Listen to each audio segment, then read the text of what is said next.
Ya, silakan duduk. Shalom. Shalom. Sekarang izinkan saya untuk memberitahu siapakah saya, siapakah kamu di hadapan Allah. Filipi 3 ayat 17 sampai 19. Saudara-saudara, ikutilah teladanku dan perhatikanlah mereka. Ini rasul yang sama, ia menulis dari penjara. Yang hidup sama seperti kami telah menjadi teladan bagimu. Sebab seperti yang telah kerap kali kukatakan kepadamu, dan yang kunyatakan pula sekarang sambil menangis, banyak orang yang hidup sebagai seteru salib Kristus. Kesudahan mereka ialah kebinasaan. Ilah mereka ialah perut mereka. Kemuliaan mereka ialah aib mereka.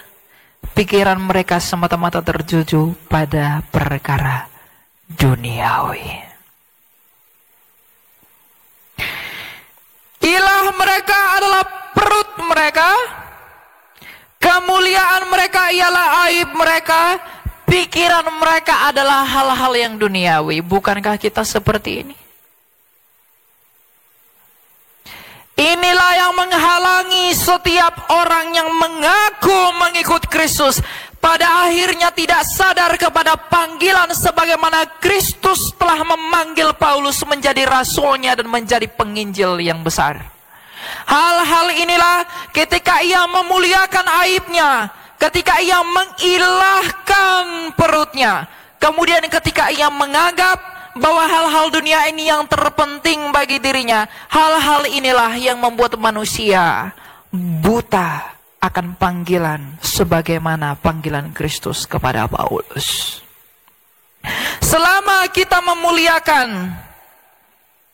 aib kita, selama kita menuhankan perut kita, selama kita berpikir tentang hal-hal duniawi ini, maka kita tidak akan pernah menemukan, maka kita tidak akan pernah merasa cocok dengan ucapan Rasul Paulus yang berkata bahwa aku wajib menginjili. Sebab penginjilan adalah berbuah bagi kemuliaan Allah, tetapi itu menyiksa dagingmu. Penginjilan itu akan menyakitimu, tetapi Kristus berkata berbahagialah kamu. Sekali lagi berbahagialah kamu. Orang-orang akan kesulitan mengerti bahwa celakalah aku jikalau aku tidak memberitakan Injil. Orang-orang akan kesulitan mengerti ucapan Paulus itu kalau mereka masih hidup di dalam mengilahkan hal-hal dunia, menuhankan perut mereka, berpikir tentang hal-hal duniawi. Maka mereka akan berkata, untuk apa aku menginjili? Aku akan kehilangan ini. Kalau aku memberitakan Yesus, mereka akan meninggalkan aku. Kalau aku taat kepada Kristus, bisnisku akan rusak. Apapun yang kulakukan, aku akan rugi. Jikalau kita memperdulikan hal-hal yang demikian, mengesampingkan Kristus bukan sebagai hal yang utama dalam hidup kita, lalu mengapa engkau dan saya menyebut dirimu Kristen?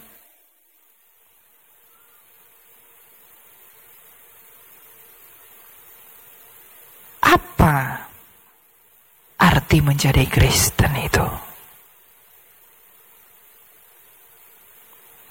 Bukankah banyak orang terlalu pede mengatakan dirinya Kristen, tetapi ia masih menganggap kemuliaanku adalah dunia ini, pikiranku adalah dunia ini, ilahku adalah perutku. Maka demi perut orang menjual Kristus. Maka demi tahta orang meninggalkan Kristus. Maka demi hal-hal duniawi ini orang mengkhianati Kristus. Ajaran yang benar tentang mengapa kita menjadi Kristen dikesampingkan.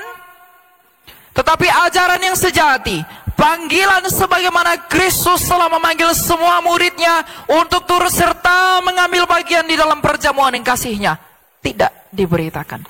Pengkhianatan yang terlihat adalah pengkhianatan yang biasa, tapi pengkhianatan yang dari dalam oleh ideologi kekristenan yang menyimpang, itu lebih berbahaya. Maka tak heran Rasul Yohanes berkata, Antikristus itu datang dari dalam.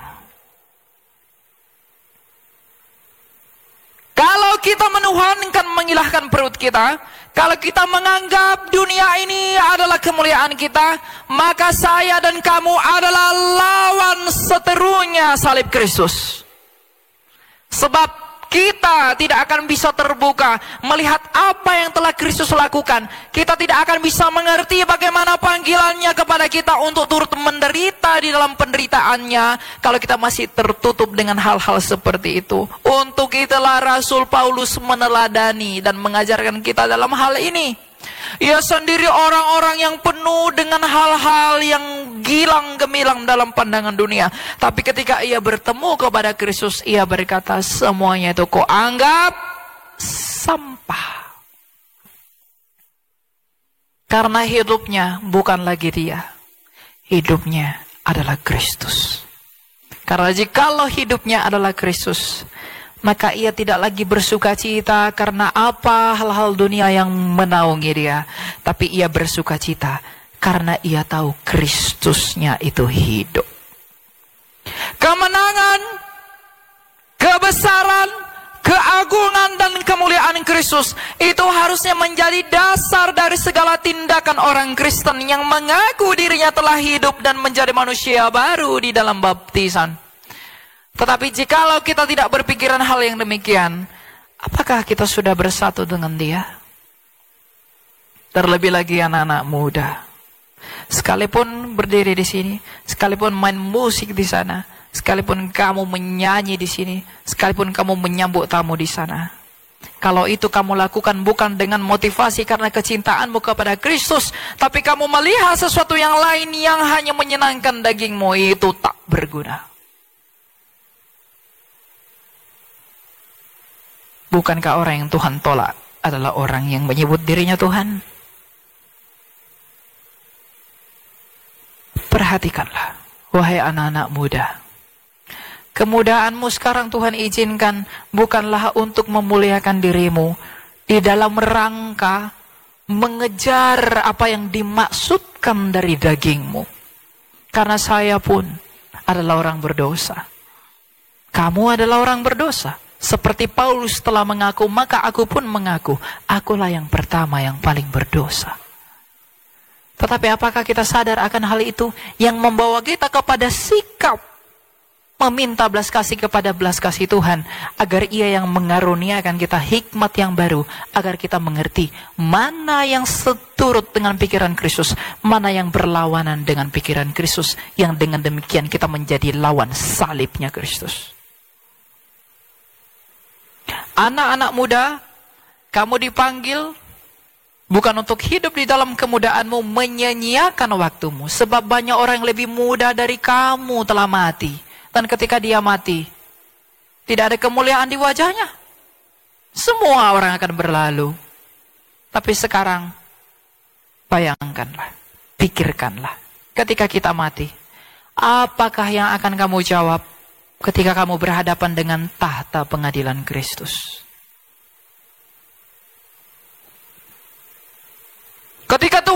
Ketika Elia mati, saya mati, lalu saya berhadapan dengan Kristus. Wahai Elia Myron, apa yang telah kamu lakukan bagiku di dalam anugerah yang kuberikan bagimu? Apakah yang akan kujawab?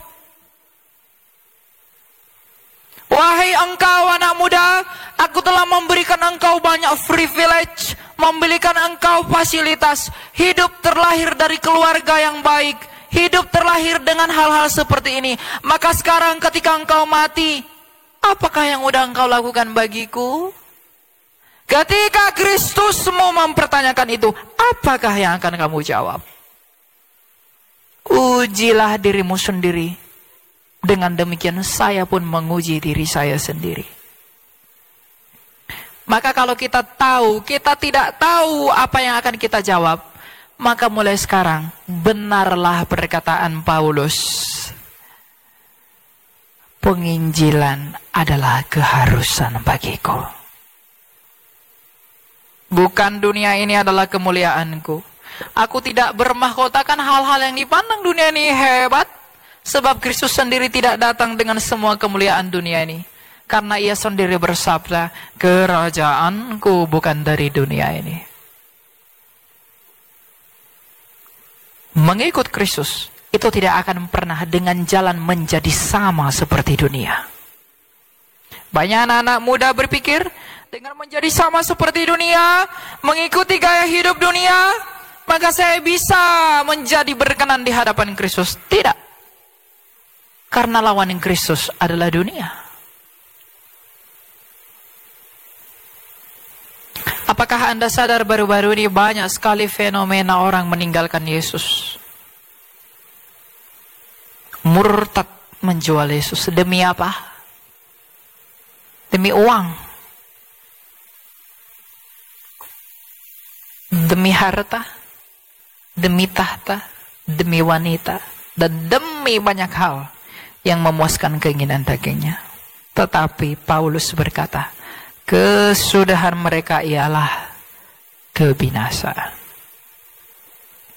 Orang jual Yesus, orang tinggalkan Yesus demi harta, demi tahta, demi dunia dan lain sebagainya. Itu adalah hal yang membinasakan mereka. Mereka berusaha mengejar semuanya itu agar hidup lebih lama.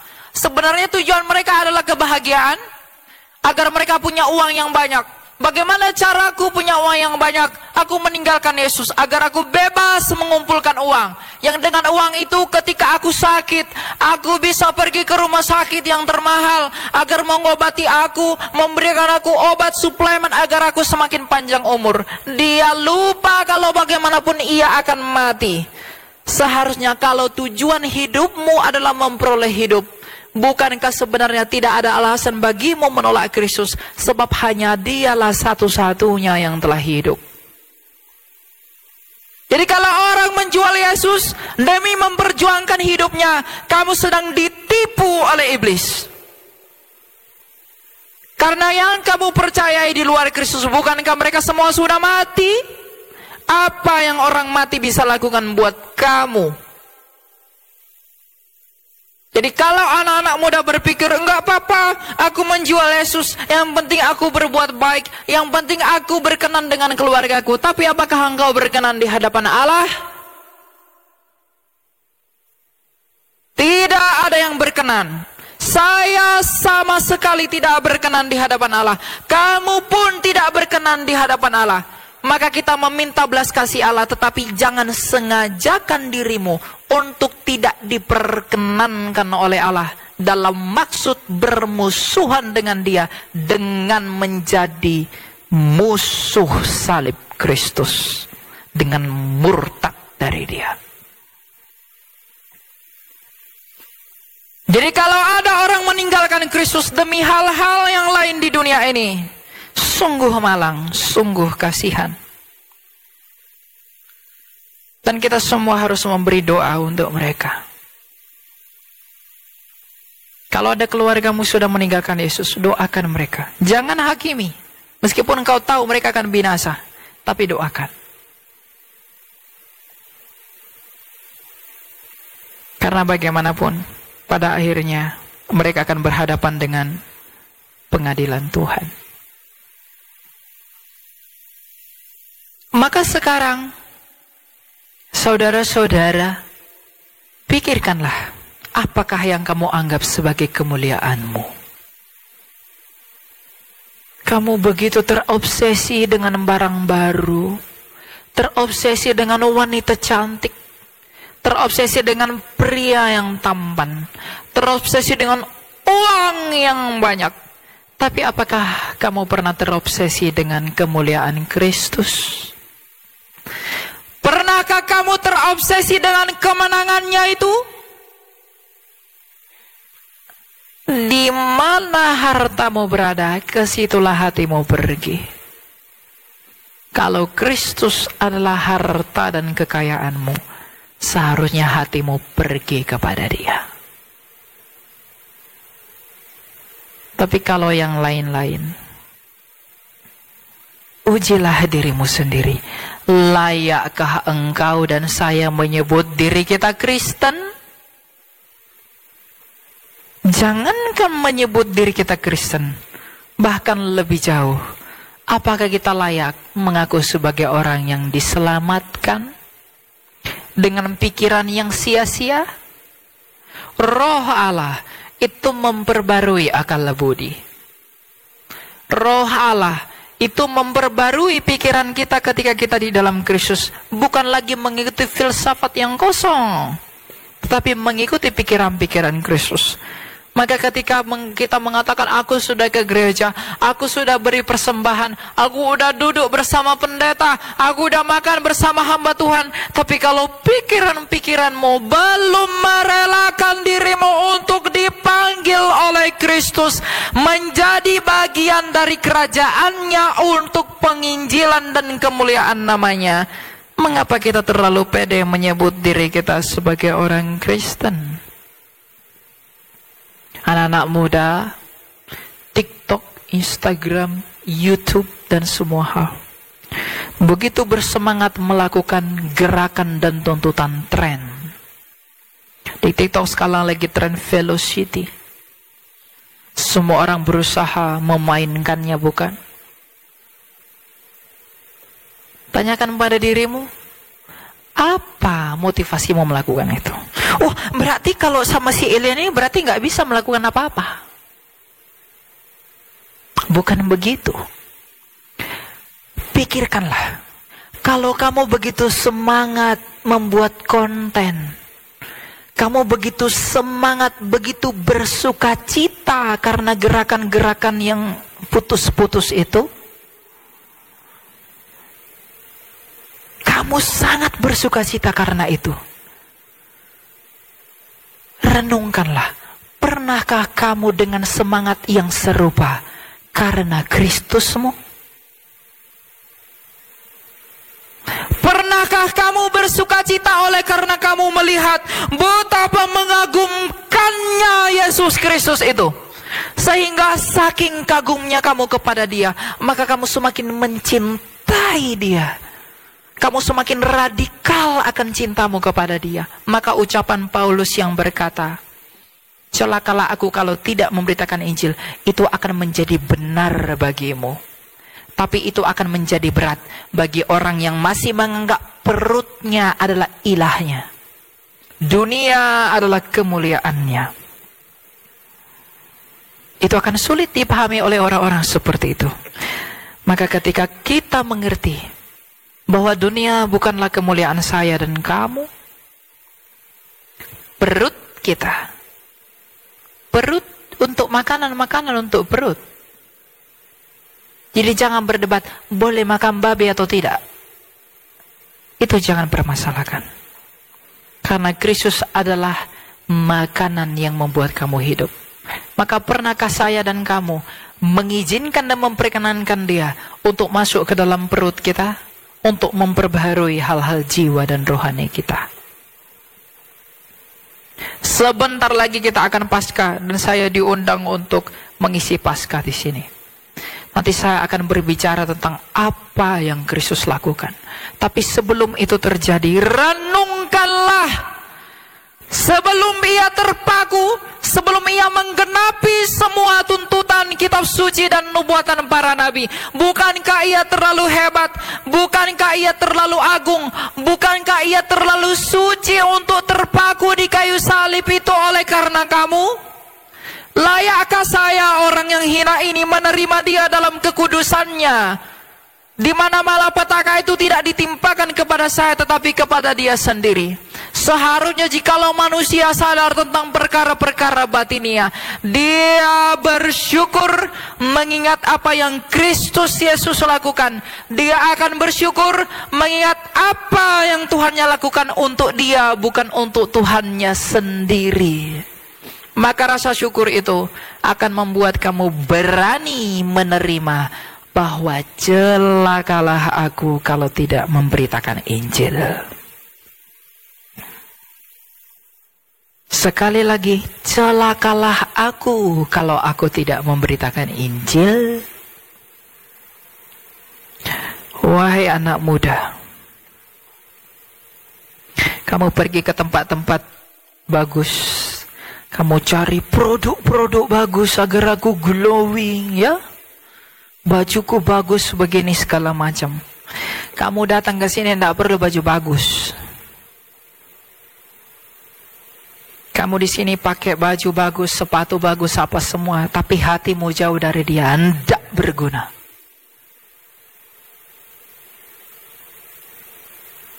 Ya, tidak berguna. Bukankah begitu saleh penampilan Farisi? Bukankah begitu kotor penampilan Petrus karena ia nelayan ikan? Tapi siapakah yang diperkenankan dari keduanya?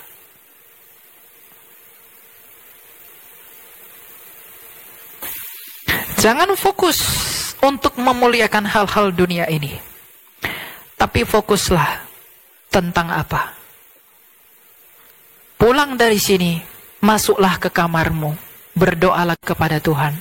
Katakanlah, Tuhan, apakah yang akan kujawab di hadapan pengadilan-Mu ketika aku mati? Ingatlah selalu akan kematian kita, agar kita tidak bermain-main di dalam setiap langkah. Kalau kita mengerti bahwa betapa cepatnya orang akan meninggalkan kita setelah kematian kita, betapa cepatnya orang melupakan kamu setelah kematianmu, engkau tidak akan mau melakukan apapun selain daripada yang Allahmu sukai. Karena setelah kamu mati, kamu hanya berurusan dengan Dia. Maka sekarang, siapakah manusia sebenarnya? Siapakah saya, Elia Myron, sehingga saya harus dilihat oleh Allah?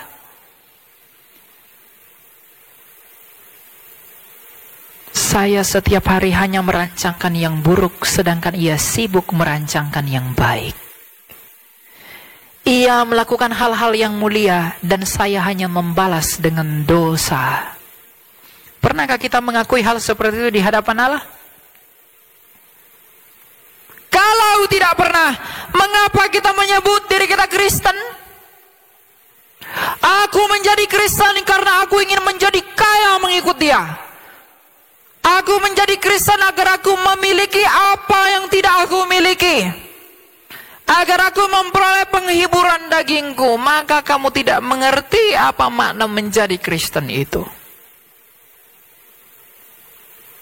Menjadi Kristen itu adalah dibakar di dalam api oleh iman dan rahmatnya Kristus, agar semuanya murni demi memasuki perjamuan kasih-Nya dalam kekekalan. Iman itu kita gunakan sebagai perisai. Iman itu kita gunakan sebagai estafet, di mana setiap hari kita membawa iman itu menjadi kekuatan kita, melawan hawa nafsu kita, melawan kedagingan kita, melawan pikiran-pikiran yang tidak berkenan di hadapan Kristus. Yang dengan demikian kalau itu terjadi, maka kita sendiri akan berkata, aku tidak peduli pada hidupku karena aku bukan lagi aku, tapi aku adalah Kristus. Jadi jikalau kita semua harus memberi diri bagi kemuliaan dan pewartaan Injil, maka bukankah seharusnya kita tidak perlu memusingkan soal penghidupan kita? Karena Paulus menasehati Timotius, seorang prajurit yang berkenan bagi Allah adalah prajurit yang tidak memusingkan penghidupannya agar ia berguna bagi komandannya. Maka ini menjadi pertanyaan buat pelayan-pelayan yang di sana, yang di situ, termasuk saya pribadi. Saya menunjuk satu kepada kamu, 3 tangan saya menunjuk saya. Artinya pertanyaan ini buat semua orang. Apakah motivasimu melayani Allah? Kalau kita dipanggil untuk menginjili, kalau kita dikatakan oleh Rasul Paulus, celakalah aku kalau aku tidak menginjili, karena itu adalah keharusan bagiku. Maka ucapan yang keluar dari Rasul Paulus itu, bukankah seharusnya motivasi kita harus sama dengan motivasi Paulus? Apa motivasi Paulus ketika berkata hal itu? Simple. Bahwa hidupku bukan lagi aku, hidupku adalah Kristus. Karena dia tahu kalau hidupku adalah aku hanya akan ditelan oleh tanah. Tapi kalau hidupku adalah Kristus, Kristusku telah menang dari kematian. Ia bangkit sebagai satu-satunya pribadi yang bangkit di sepanjang sejarah alam semesta ini. Artinya hanya Dia yang tidak kalah kepada kematian. Maka aku yang mati harus menggantungkan, mempercayakan hidupku kepada Dia yang telah hidup, agar aku memperoleh hidup sama seperti Dia yang telah hidup itu. Bukankah itu obsesimu, wahai anak-anak muda? Bukankah seharusnya saya terobsesi dengan hal itu? Betapa mengagumkannya ternyata pribadi itu. Betapa besarnya Allahmu. Betapa tulusnya kasihnya. Pernahkah kita kagum kepada Kristus karena hal-hal itu? Atau kita hanya kagum kepada berkat-berkatnya saja? Kita hanya kagum pada hal yang tampak, tapi kita tidak kagum kepada apa yang tidak kelihatan, yang dilakukan secara misteri di dalam kerajaannya. Ia berkata, di rumah Bapakku ada banyak tempat tinggal. Kita tidak melihat itu. Tetapi bukankah hal itu seharusnya mengagumkan kita? Betapa murah hatinya Kristus itu. Ia telah mempersiapkan yang terbaik bagiku, sedangkan aku ini bukanlah apa-apa. Apa susahnya Tuhan itu membinasakan kita semua? Ia menciptakan manusia yang lain, Bapak Ibu. Tapi Ia tidak mau. Karena sekalipun kita ini hina, kita ini berdosa, Dia setia pada janjinya, agar kita dipulihkan menjadi anggota kerajaannya. Lalu, apakah alasan yang cukup untuk tidak mengagumi Dia lebih dari apapun? Inilah sumber kekagumanmu, sebagaimana semua murid telah kagum kepada karya keselamatan Kristus. Ketika Petrus berkhotbah di Roma, sementara ia disalibkan terbalik, ia masih tetap menginjili. Sementara tubuhnya dicabik-cabik, ia tetap memberitakan Injil. Paulus ketika juga mati martir, selama ia dipersekusi, ia juga memberitakan Kristus. Ketika Bartolomeus dengan demikian, Bapak Gereja Irenaeus, Polikarpus dan juga Yohanes dan lain sebagainya, ketika mereka memberitakan Kristus, bahkan ketika mereka dianiaya, mereka masih menyempatkan, menunjukkan, mengekspresikan kebanggaan mereka kepada Kristus dengan mewartakan Injil yang mulia itu. Tapi kita sekarang bukan dalam sedang penganiayaan, kita sedang hidup enak-enak, kita sedang hidup nyaman, tapi mulut kita tidak mau memberitakan Injil. Bukankah saya dan kamu seharusnya malu kepada para rasul itu? Mereka sambil dianiaya beritakan Injil, tapi saya dan kamu hanya duduk-duduk di dalam mobilmu, di dalam rumahmu, tapi mulutmu dan mulutku tidak mau memberitakan Injil. Bukankah kita harusnya malu? Lalu kita dengan pede mengklaim apa yang diklaim Rasul itu. Aku akan selamat. Aku mencintai Allah. Sebagaimana Paulus mengatakan, aku mencintai Kristus. Tapi kita tidak melakukan apa yang dilakukan oleh mereka. Apakah kita kesulitan mengerti itu? Pasti kesulitan. Karena apa? Karena bagi orang tertentu, dunia ini masih kemuliaannya, perutnya masih menjadi ilahnya, dan dunia ini menjadi mahkotanya. Selama itu tidak dilepas, jangan berharap akan memiliki pengertian tentang mengapa Injil dan kabar baik itu harus diberitakan. Karena itu saudara-saudara, sebagaimana Paulus Rasul kita yang mulia telah menasihatkan, maka melalui surat Rasul Paulus ini aku juga menasihatkan diriku sendiri dan kamu, setialah di dalam Kristus. bukan hanya setia. Menginjililah. Kamu di pemerintahan, kamu di tempat artis, kamu selebgram, kamu tiktokers, kamu apapun yang kamu lakukan dalam hidupmu. Kekristenan itu bukan tentang oh my God, Jesus loves you. Bukan itu.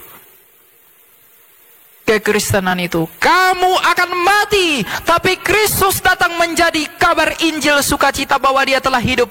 Kamu harus percaya kepada dia agar kamu memperoleh hidup. Itu yang harus kita beritakan. Apakah orang akan benci saya? Bukan akan, pasti membenci kamu, karena mereka itu adalah bagian dari kerajaan yang melawan Allah. Setiap yang tidak terlahir dari Allah akan melawan pemberitaan tentang Allah. Maka tidak heran banyak orang Kristen, para penginjil dikejar-kejar, mau dibunuh, mau dicaci, mau dimaki. Apakah kita tidak sadar betapa banyak orang Kristen Koptik di Timur Tengah telah dibunuh oleh pasukan-pasukan yang membenci Allah? Tapi bagi saya, mereka sangat berbahagia karena Tuhan mengizinkan mereka untuk mati dalam keadaan seperti itu. Doa saya kepada Allah, saya juga pengen seperti itu. Saya mengatakan ini bukan dengan maksud lihatlah saya, bukan. Tapi apa? Cita-cita dari jiwa yang merenungkan betapa besarnya Kristus itu adalah pertemuan dengan Dia dalam kesegeraan. Sama seperti Rasul yang telah mati demi Kristus, maka Tuhan, izinkanlah aku mati di dalam pewartaanmu. Kalau kamu belum bersedia, tidak apa-apa. Tidak semua orang dipanggil untuk itu. Dan belum tentu Tuhan izinkan. Tapi setidaknya, milikilah pengertian yang benar. Milikilah cinta yang benar kepada Kristus, agar ketika penganiayaan itu datang menimpa kamu, kamu tidak murtad meninggalkan Dia. Kalau kamu masih mengilahkan perutmu, kamu masih menganggap dunia, mobilmu, rumahmu adalah mahkotamu, ketika penganiayaan itu datang, kamu takut kehilangan hartamu. Oh, enggak apa-apa, aku sangkal Yesus saja kalau begitu. Aku takut kehilangan semuanya ini. Maka kesudahanmu adalah kebinasaan. Tapi kalau kamu berpikir bahwa Kristus itu kemenanganku, maka potonglah tubuhku. Ketika Irenaeus mau dimakan singa, makanlah aku, enggak apa-apa. Aniayalah aku, karena engkau sedang mempercepat janji Allah dinyatakan dalam hidupku. Setiap orang yang mengerti kedalaman karya Kristus tidak akan pernah takut mati demi Kristus. Makanya dalam 1 Korintus 15 Paulus berkata, di manakah sengatmu maut? Orang semua takut mati, pergi ke rumah sakit yang mahal ini semua takut mati. Kita tidak perlu takut mati, tapi jangan cari mati. Tidak boleh. Kata si Elia, mati aja. Kamu nanti keluar dari sini ke depan Plaza Indonesia itu, ada mobil lalu kamu tabrakkan dirimu. Itu salah. Tapi matilah, bukan di dalam kekonyolan, matilah oleh karena Kristus. Karena mati adalah keuntungan, itu didapatkan karena hidupnya adalah Kristus. Itulah kebanggaan orang percaya. Itulah kemenangan orang percaya. Itulah kekayaan orang percaya. Kekayaan orang Kristen, wahai orang yang menyebut dirinya Kristen, adalah perkenanan Allah di dalam kamu. Maka beritakanlah Injil ke seluruh dunia. Ambillah bagian dalam pemberitaan itu melalui ucapanmu, karyamu, pekerjaanmu, dimanapun kamu diutus. Agar ketika kamu berhadapan dengan pengadilan Tuhan, Ia bertanya dalam keagungannya, wahai engkau, apakah yang sudah engkau lakukan buatku dari anugerah yang telah kuberikan kepadamu? agar kita bisa menjawab dia. Apakah yang akan kita jawab di hadapan Raja yang tak berkebinasan itu nanti? Maka pikirkanlah hari kematianmu selalu, agar setiap tindakan kita bukan lagi tentang keakuan, tapi tentang Kristus yang menganugerahkan hidup kepada kamu. Tuhan tidak akan lihat rupamu, kamu putih, kamu hitam, rambut pendek, rambut panjang, uangmu banyak, uangmu sedikit. Dia tidak akan tanya itu. Jadi orang-orang yang diperlakukan buruk di dunia ini, berbahagialah kamu. Sedangkan orang-orang yang dipuji di dunia ini, celakalah kamu. Kenapa? Semakin kamu menginginkan pujian dunia, maka semakin kamu jauh dari Allah. Karena demi dunia, kamu pasti mengorbankan Allah. Karena musuh Allah adalah dunia di dalam dosanya. Maka anak-anak muda, pergunakanlah kemudaanmu untuk mencari Allah. Gunakanlah kemudaanmu menjadi api dan bara yang membakar generasimu bagi pemberitaan Injil. Agar semua orang diperkenankan dan dipersatukan di dalam kemuliaan yang akan kamu peroleh dari iman yang telah dinyatakan buat kamu dan saya. Maka demi tuntutan kasih, kita harus menginjili semua orang. Menginjili keluarga, menginjili teman-teman, memberitakan tentang kebesaran Kristus. Karena jikalau Kristus adalah yang besar, yang melakukan segala yang baik bagi kita, maka itulah yang menjadi kebanggaan orang yang menyebut dirinya Kristen. Kalau ia dengan pede mengatakan dirinya Kristen, tapi ia tidak bangga, ia tidak cinta pada Kristus. Mulut kita bisa mengaku aku mencintai Kristus, tapi siapa tahu hatimu jauh dari dia? Mungkin saja engkau akan berkata, aku mencintai Kristus, tapi ternyata hatimu masih mengilahkan perutmu. Ternyata hatimu masih memuliakan apa yang kamu miliki. Tapi semuanya itu akan tampak pada hari bila mana Allah melalui Kristus Yesus akan menghakimi segala sesuatu. Sekarang firman ini telah kamu dengar. Maka nanti di hari pengadilan tidak ada alasan bagi siapapun yang di tempat ini untuk berkata, aku belum mendengar kebenaran itu. Maka lakukanlah yang terbaik demi pertanggungjawaban kita di hadapan pengadilan Kristus. Sebab ada tertulis, celakalah aku jikalau aku tidak memberitakan Injil. Renungkanlah itu. Berdoalah bagi Allah. Mohonlah belas kasih-Nya agar saya dan kamu diperkenankan di dalam kerajaan-Nya. Kemuliaan bagi Allah. Kita berdoa.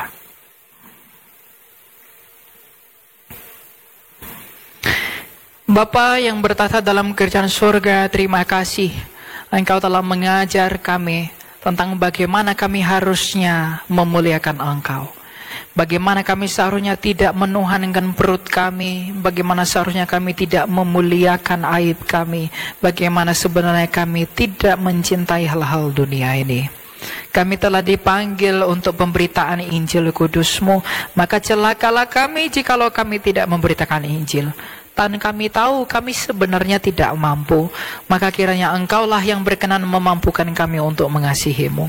Mampukan dan kuatkanlah kami melakukan perintah-perintah-Mu. Izinkanlah kami untuk hidup di dalam ketetapan-ketetapan-Mu. Dan cintailah kami selalu agar kami dapat mencintai Engkau setiap hari. Oleh karena itu di atas segala sesuatu itu kami hanya memohon kepada belas kasih-Mu bagi pengampunan dosa-dosa kami. Kiranya Engkau yang berkenan menyucikan dan menguduskan kami agar kami selalu berkenan di hadapan-Mu. Engkau tahu kami tidak dapat berbuat apa-apa dari diri kami sendiri, melainkan kami bergantung kepada belas kasih-Mu agar kami hidup setiap hari dalam hidup-Mu. Karena setiap hari adalah anugerah bagi kami. Oleh karena itu ya Tuhan, Mampukanlah kami untuk melakukan apa yang berkenan di hadapan-Mu, agar itulah yang menjadi kebanggaan kami. Kami anak-anak muda datang ke hadapan-Mu, menyerahkan diri kami kepadamu. Biarlah di dalam kemudaan kami ini Engkau yang berperang melawan seluruh hawa nafsu, seluruh dosa-dosa, seluruh kedagingan yang memerangi dan merenggut kami, yakni dari si iblis yang mengkehendaki kami menjadi miliknya. Tapi karena kami percaya bahwa Engkau telah menang menginjak-injak iblis dan maut itu, maka kami menyerahkan diri kami kepada Engkau. Maka sebagaimana Engkau tidak menolak anak yang hilang itu, maka janganlah kiranya Engkau menolak kami, orang-orang yang terhilang, yang jauh daripada Engkau. Sebagaimana Engkau tidak menolak perempuan pesundal yang datang menyingkap kaki-Mu, maka kami yang lebih berdosa dari pesundal itu, janganlah kiranya Engkau menolak kami dan mengasingkan pakaian-Mu daripada kami ketika kami datang mendekati-Mu. Sebagaimana Engkau dengan kerelaan hati mendatangi pemungut cukai dan membawanya sebagai murid-Mu, maka kami yang lebih berdosa dari pemungut cukai itu, datangilah pulanya kami dan angkatlah kami menjadi murid-Mu, karena itulah kebahagiaan kami. Dan sebagaimana Engkau datang kepada Saulus, membutakan matanya, mengubahkan ia menjadi Paulus, maka ubahkanlah kami di dalam kenajisan dan keberdosaan kami menjadi alat kudus-Mu demi pemberitaan Injil-Mu, agar kami dapat berseru sebagaimana penjahat di sebelahmu telah berseru. Ingatlah akan kami ya Raja, ketika Engkau datang dalam kerajaan-Mu. Engkau menjadi timbangan yang berkeadilan di antara dua penjahat itu. Yang satu telah binasa ke dalam kerajaan neraka karena ia telah meninggikan dirinya atas Engkau.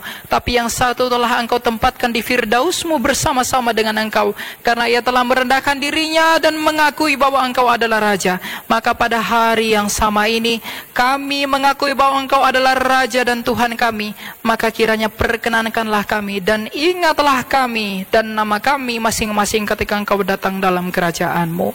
Karena kami ini orang berdosa, karena kami ini orang yang tidak bisa berbuat apa-apa, maka berbelas kasihlah bagi kami yang memohonkan ampun dan juga pertolongan yang daripada-Mu. Berikanlah kami hati yang kuat dan teguh untuk mencintai Engkau di dalam jalan-jalan-Mu, sekalipun kami menderita oleh karenanya, agar kami memperoleh apa yang telah Engkau berikan kepada orang-orang kudus-Mu yang terdahulu.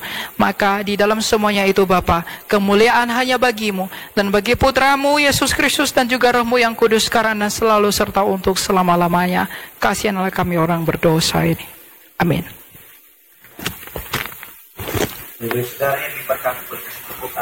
Yesus, kami mengucapkan terima kasih kepada Evangelis Elia Myron yang boleh menjadi berkat lewat kesempatan sore hari ini. Dan Bapak Saudara yang diberkati boleh lambaikan tangannya tinggi-tinggi dulu, boleh kasih tepuk tangan buat Tuhan kita. Baik, di kesempatan yang baik ini, di tempat yang tepat juga kita boleh sama-sama diberikan kesempatan untuk boleh dapat menabur bagi pekerjaan Tuhan di tempat ini. Dan Bapak Saudara juga telah disediakan yaitu amplop merah untuk Bapak Saudara bisa dapat mensisipkan persembahan saudara. Dan kemudian Bapak Saudara juga dapat menabur lewat QRIS. Yang ketiga adalah saudara bisa melakukan yaitu menggesek di mesin edisi yang telah juga disiapkan oleh gereja tepat di pintu depan masuk. Dan kemudian yang Bapak Saudara bisa dapat persembahkan yang terbaik bagi Tuhan. Baik, itu saja yang ingin kami sampaikan Bapak Saudara. Selamat menabur dan kita akan satu di dalam doa. Hati kami berlimpah dengan syukur karena kesempatan yang Tuhan boleh berikan bagi hidup kami, untuk kami boleh dapat menabur bagi pekerjaan Tuhan di tempat ini. Ini pemberian kami dengan hati yang bersyukur karena mengasihi Engkau Tuhan. Hanya di dalam nama